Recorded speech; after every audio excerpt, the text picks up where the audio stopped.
Welcome back. My name is Vern, and today we will be covering JW.org lobbies U.S. governments to hide child sex crimes. Seems to be like a pretty bold statement, like why would a religion lobby a government to hide criminal activity?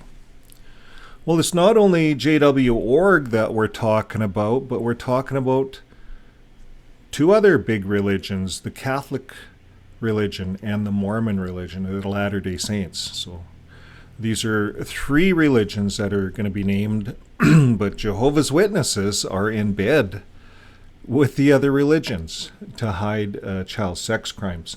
Now, what struck me odd is I didn't think Jehovah's Witnesses lobby. And to get us going here, let's get rolling here. Thanks to a watching watchtower, we were looking over the news this morning and some of the articles, and the one we chose is lobbying by religious institutions, including the Jehovah's Witnesses. Now, I didn't think that that we lobbied, but anyways, we're going to get into that. Let's first of all talk about lobbyist. What's a lobbyist? Well, a lobbyist is a person who takes part in an organized attempt to influence legislators. And so I went a little further. I wanted to know a little bit more on that. What do they do? You know, is it like protesting, lobbying? What is it? Well, lobbyists are professionals. It's actually an industry. And in Canada here, the top paying part of a lobbyist is about $131,000 a year, and the lower paying lobbyist is about $60,000 a year here in Canada. So it says here that lobbyists are professional advocates that work to influence political decisions on behalf of individuals and organizations. And this advocacy could lead to the proposal of new legislation or the amendment of existing laws and regulations. So that kind of gives you a little bit into the definition of lobbyists. Okay, so lobbyists, professional lobbyists. So what else do I have on that? That's it right there. Now, I was looking at Pew Research, and they were talking about lobbyists, expenditures by religious advocacy groups. It says here that efforts by religious groups to influence U.S. public policy, it's a multi-million-dollar endeavor, with combined annual expenditures conservatively estimated at more than $350 million. And the median annual advocacy expenditures by 129 groups for which recent, and this was back in 2009, financial data was available for. So it's interesting, this is a thing, this lobbying, religious lobbying, and there's a lot of money spent into this. So then I start asking myself, well, Jehovah's Witnesses don't get involved in this, do they? So I went to a little bit of their information here.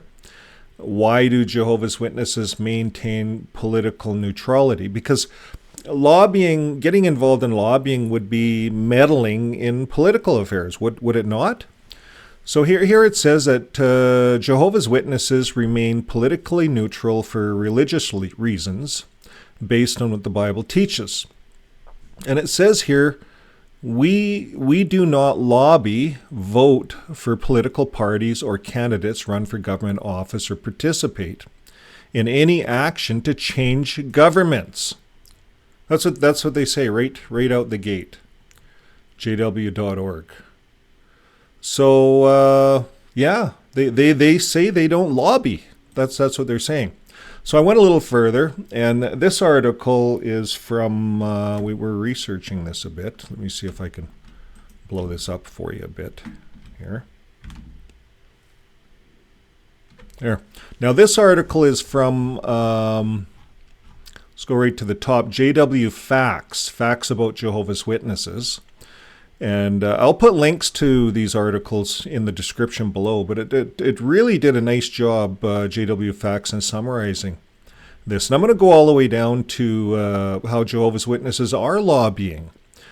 Just like Jimmy Swaggart, they got involved with him lobbying. Remember when Jehovah's Witnesses used to charge for literature? Yeah.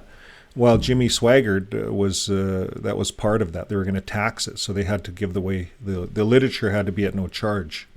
So here's some examples of government lobbying. It says here, in representatives' democratic politics, the legislative process can be influenced through voting in elections or lobbying. And of course, Jehovah's Witnesses don't lobby, right? Now, lobbying by pressuring decision makers is considered at least democratic, carrying ethical issues and concerns about corruption.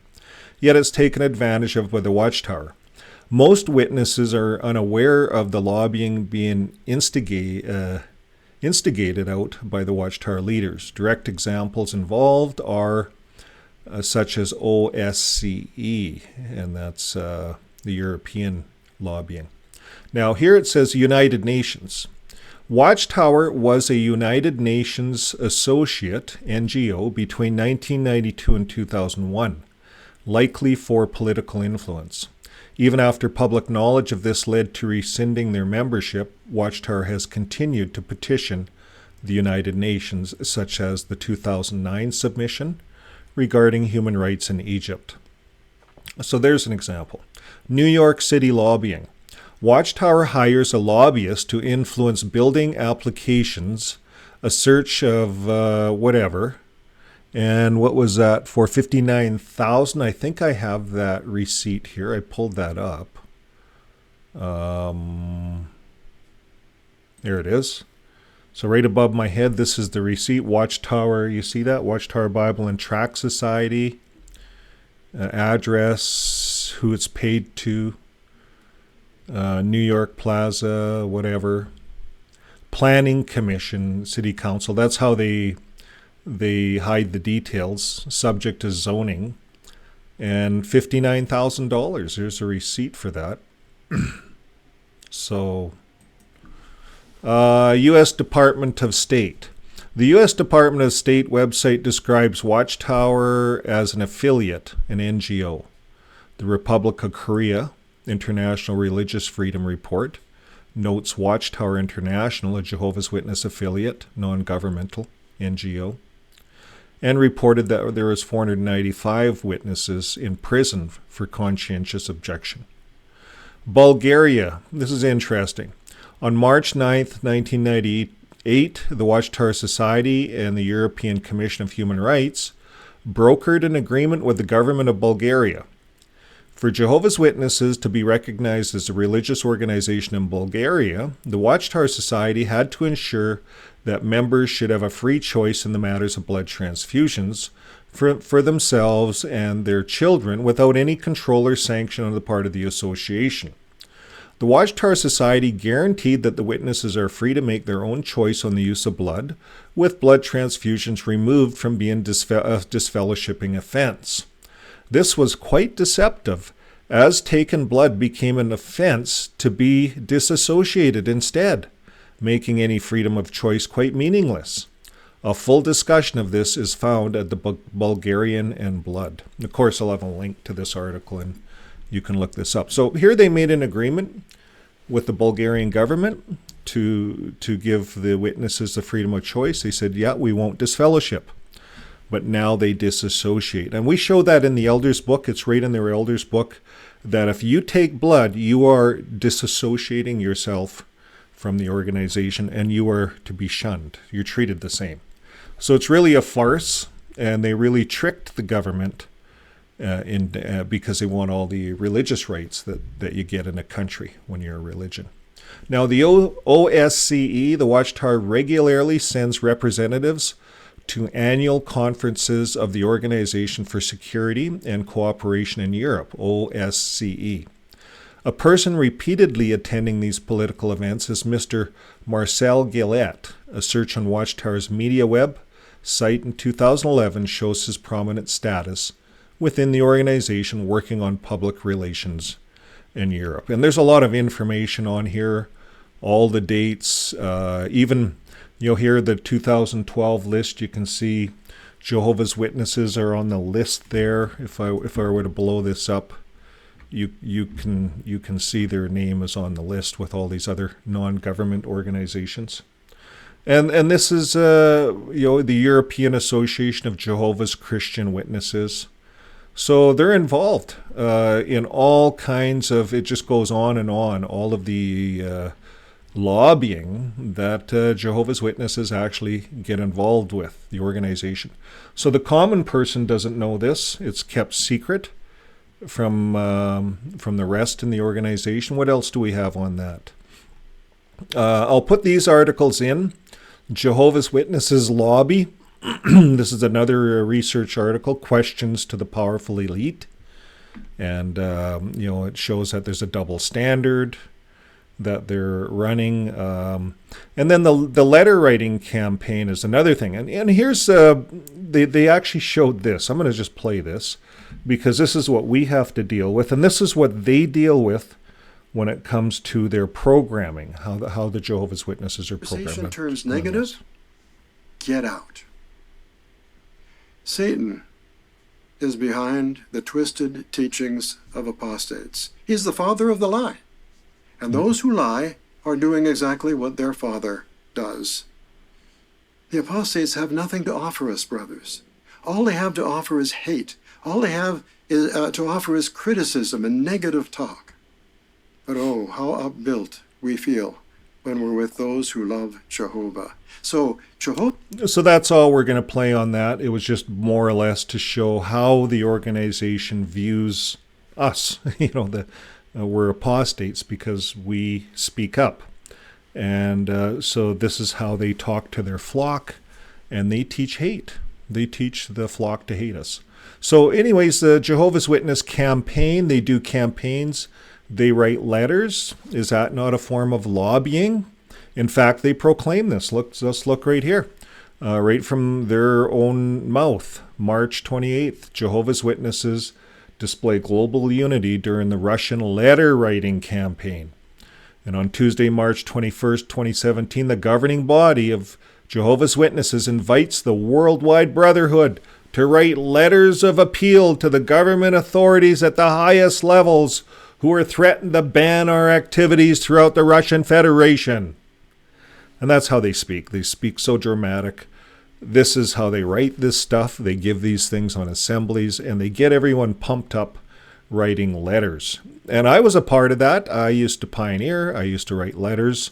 On winter days, we'd write letters. If there was a campaign going on, we loved it. It would cost us a lot of stamps, but we had to handwrite all the letters.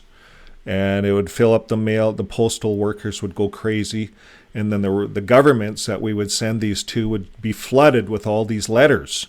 So you could imagine Canada writing all these letters. And it's a big organization. You get 8.5 million people writing letters. And there's a lot of money spent on that. You could feed the poor. You could start helping people with those stamps. But no, they filled the postal system, flood the governments with letters. You want to call that lobbying? That's a big lobbying campaign. And here it's right in there. They teach you how to do it. They have kids doing it. You see that right there? The little kids writing letters. A young girl participates in they're treating the kids to lobby. You see all the people around here in this seat? I was one of them. All the kids are involved lobbying for Watchtower. Do you think Jesus would come to earth and say, yeah, we want you to lobby the governments. That's what we want you to do. So it's a protest. Like these are big things. So now I want to look at Associated Press. And Associated Press, I'm going to pull that up here. Yeah.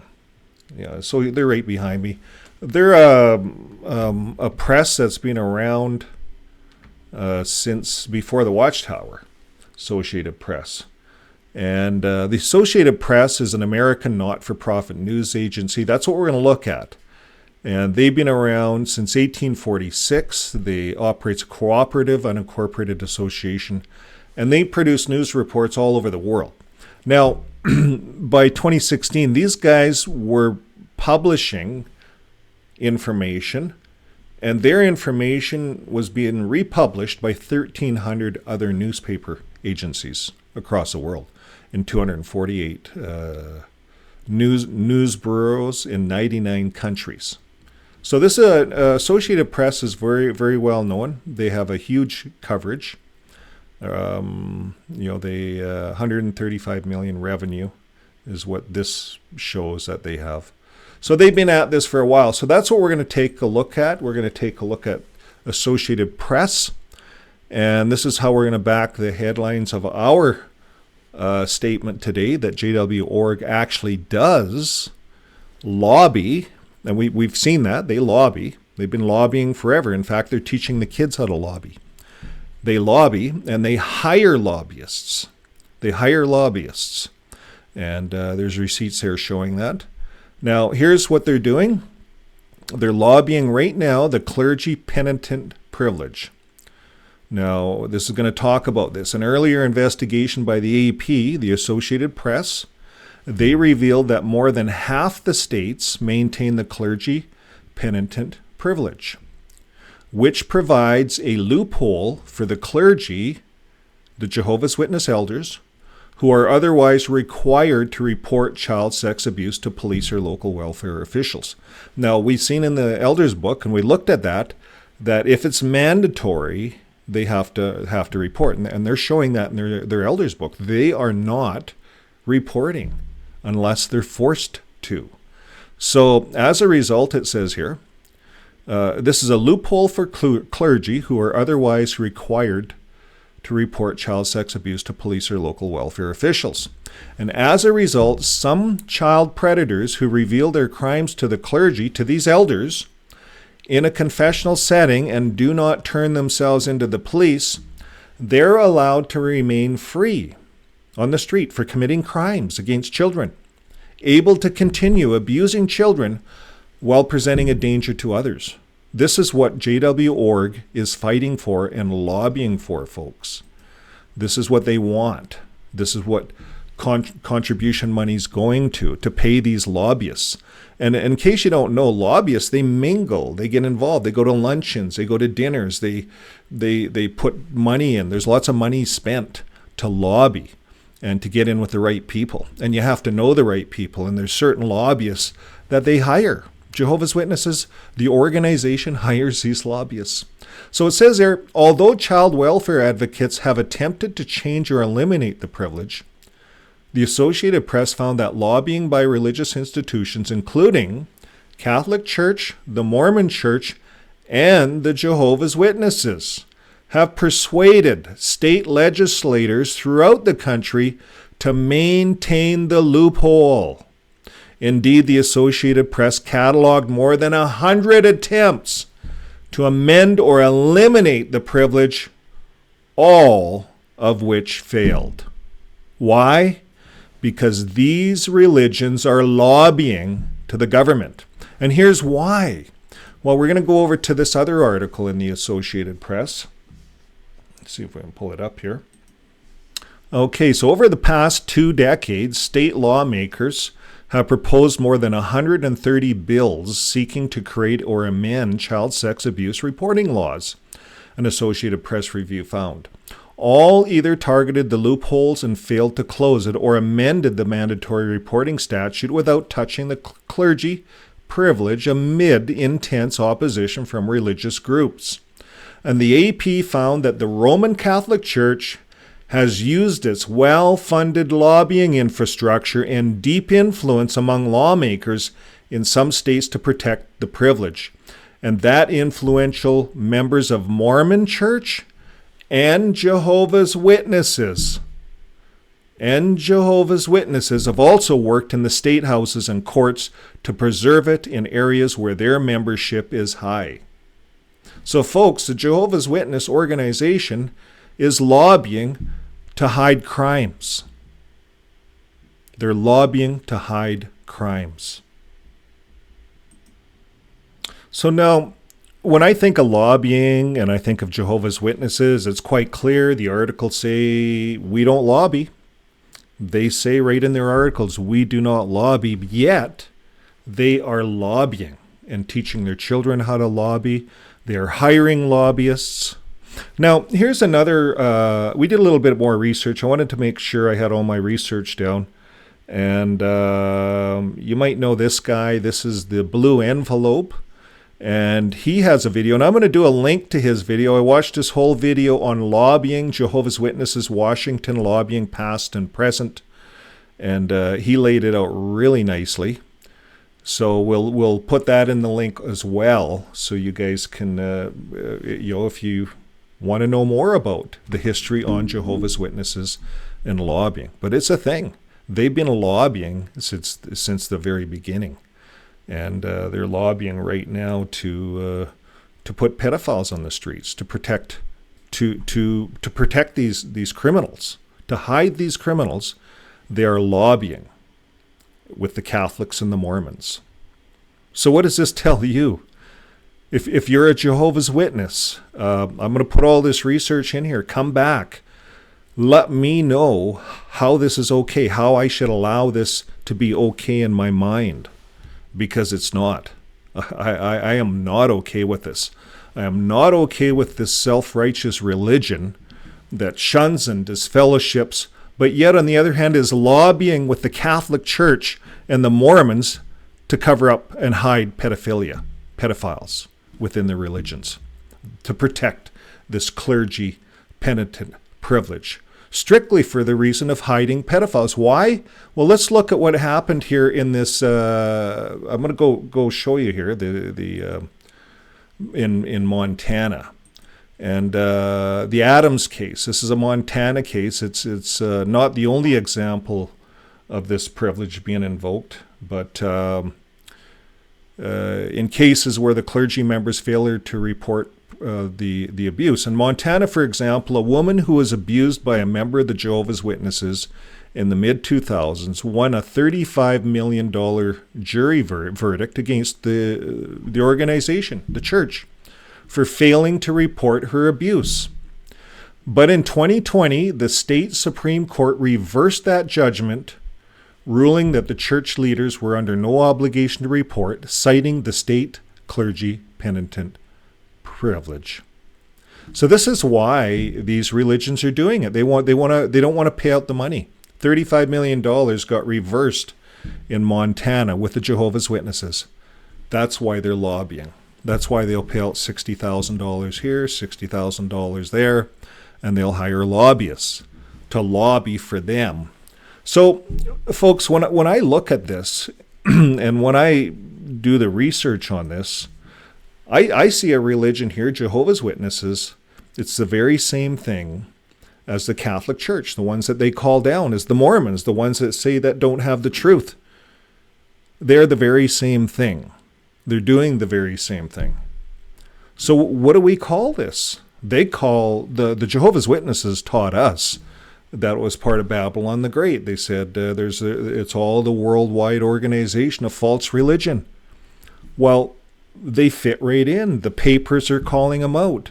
The news media all over the world is looking at Jehovah's Witnesses as the same thing. They want to hide crimes, just like the Catholics, just like the Mormons. So, folks, I appreciate your comments, and till next time, stay away from religion. It's a snare, and it's a racket. Bye for now.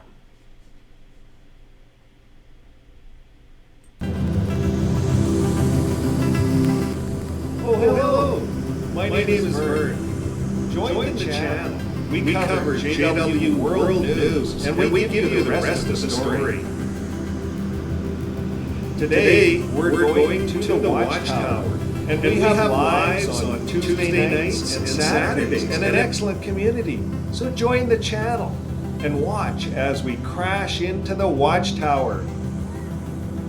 Here it is. I see it coming. Woo!